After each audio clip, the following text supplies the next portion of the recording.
So I'm in North Wootton, which is a small Somerset village on the outskirts of Wells and near to Pilton and Glastonbury. And I am on my way to a church called St Peter's.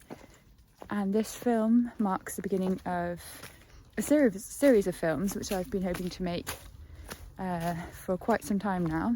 And I basically am going to be visiting historic and beautiful locations and spending some time in these places, learning about them, sharing that with you, and selecting a meaningful song, or a song that feels like it would be meaningful to sing in that place.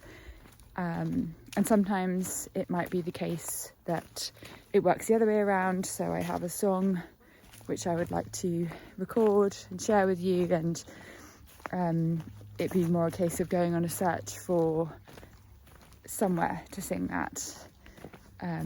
But today we're on our way to St Peter's, and I've selected a folk song which has particularly strong Somerset roots to share with you, and it feels like a meaningful way to start this new project, and I can't wait to get started.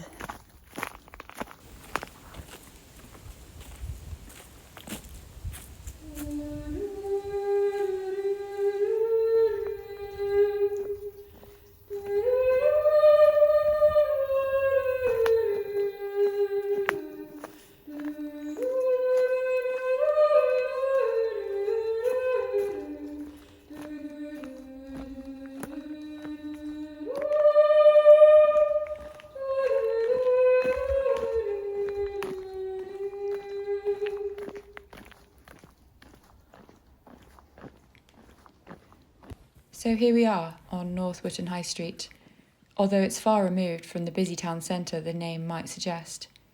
Instead, it's a quiet lane with hedgerows alive with summer flowers and insects.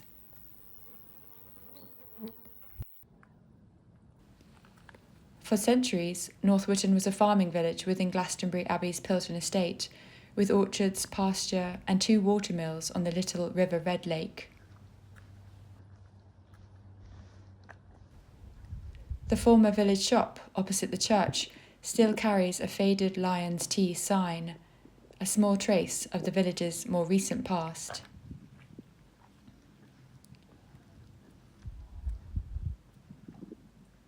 St Peter's is a remarkably small church, but its tower gives it a surprising sense of presence.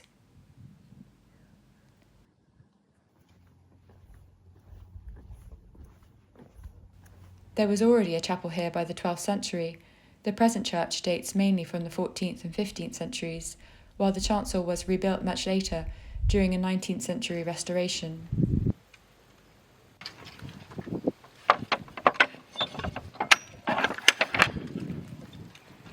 Although it's been altered over the centuries, the weathered stone and Gothic arches give it such a sense of unity that it almost seems to have been built all at once.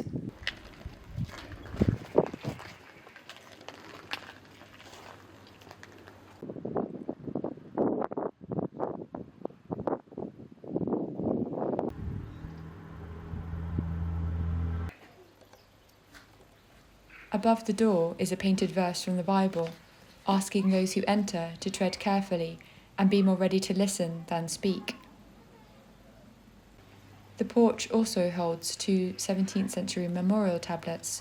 One commemorates Matthew by the Sea, who died in 1697, and the other Elizabeth Noble, who died in 1640. They bring the church's long history back to individual lives.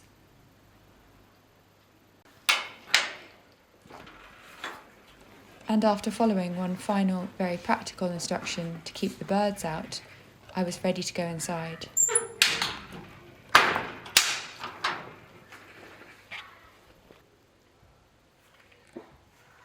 Inside, we really get a sense of just how small St Peter's is. Its size, of course, reflects the small, rural community it was built to serve.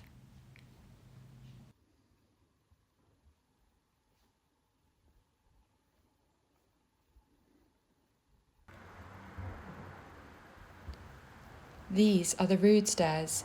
They once led up to the Rood, a large cross above a screen across the chancel arch. Both have since been removed, so presumably this tiny staircase now leads nowhere.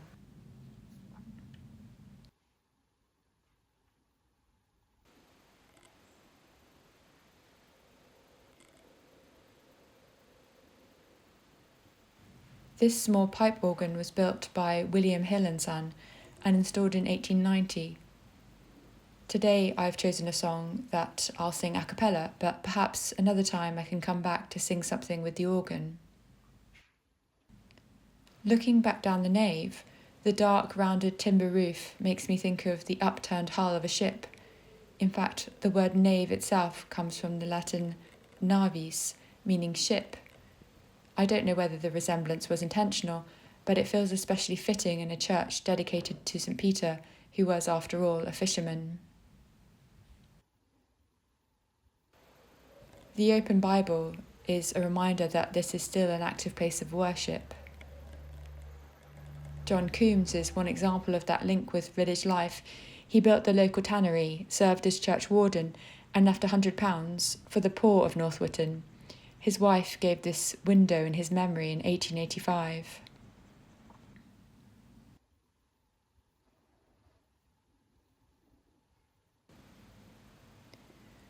Some of the wooden pews have carved ends dating from the 15th and 17th centuries.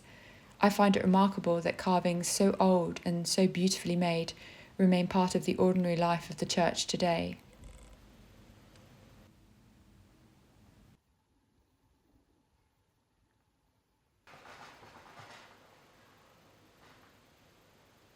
This memorial brings us back again to the people who lived here and offers us a sobering glimpse of 18th century village life.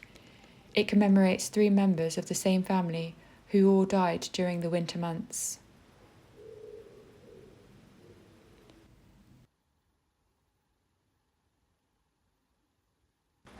This early Norman font is probably the oldest object in St. Peter's, perhaps 300 years older than most of the church around it. It has a pronounced lean and bears the marks of age and repair. Around its middle, the carving looks rather like a thick braid before gradually giving way to a zigzag pattern. Looking east once more, the chancel arch is noticeably off-centre, perhaps offering a rare hint that, despite St. Peter's remarkable sense of unity, the building has been altered and repaired over many centuries. So that brings us to the song I've chosen. The Seeds of Love is a Somerset folk song that Cecil Sharp collected in 1903. He was staying at the vicarage in Hambridge, a village not far from here, when he heard the gardener, John England, singing as he mowed the lawn. Sharp asked if he could write down the tune and words. It was the first folk song Sharp ever collected, and it became the beginning of a life's work. He went on to collect almost 5,000 songs and tunes. Because this song marked the beginning of Sharp's collection, it felt like a fitting choice for my first film. I have no idea where this project will lead, but this seemed like a hopeful place to start.